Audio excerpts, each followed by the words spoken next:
All right, reason number one, consistency. Tommy Rees is a lot of things, and one of them is very consistent. In the 3 years he was the OC at Notre Dame, they scored above 30 points per game all 3 seasons. Also did that with a lot of turnover and 3 different quarterbacks in 3 different seasons. All right, number two, numbers are a lie. Listen, that's why I don't step on the scale. For one, numbers lie. One of the biggest overreactions from this hire so far has been Tommy Rees's resume and the picking and choosing of what's relevant, what's not. You look at what he did in the passing game last year. They were ranked 98th in the country in pass yards per game. What the story didn't tell you is that for the third straight year, he averaged over 8 yards per attempt, and he also did it with a backup quarterback the entire season. Not to mention, he was the only returning offensive staff member on Notre Dame staff with a first-year head coach. But if there's one thing that Bama fans hated about Bill O'Brien more than his chin, it was his refusal to run the football on a consistent basis. To hear, in the last 2 years, Bama was held under 100 yards rushing in 5 games. That only happened twice in the previous 8 years combined.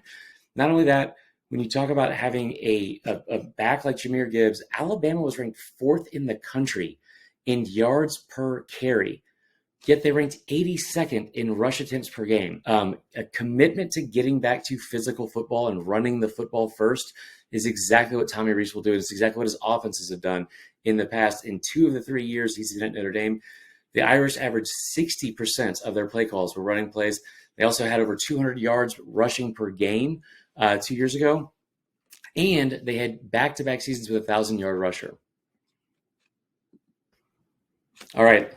Just plain and simple, the glow-up of roster talent that Tommy Rees is going to have at his disposal at Alabama versus Notre Dame will be night and day. Notre Dame had 2 top 10 recruiting classes in the 3 years he was the OC, but they only brought in 8 top 100 recruits in all 3 of those classes combined. To put that in perspective, Alabama signed 16 top 100 players in this year's class alone, including 9 5-stars. He will have weapons everywhere at his disposal, like always at Alabama. But perhaps more important than that is the returning veterans and experience that Alabama's going to have for the first time in quite some time at the skill position especially. You have all 3 starting wide receivers coming back for the first time in 5 years. You return 3 of 5 on the offensive line. And also, outside of the quarterback position, you're not losing any sort of incredible generational talent at the offensive line or skill positions. This will be the first time in 4 years that Alabama didn't lose a first-round draft pick off the offensive line and at the skill position in the same draft. And last but not least, I'm excited because we look a lot alike, which I thought was pretty cool. My mom thought it was really cool because she called and told me about it, and that was cool. What was not cool was right after that, she reminded me that he's 30 and is the offensive coordinator at Alabama, and I had Dino Nuggets for dinner 3 times last week, and I don't know how to do square foot math. So that being said, I would say come join us next week as we do 5 reasons to get excited about Kevin Steele, but there are not 5 reasons to do that.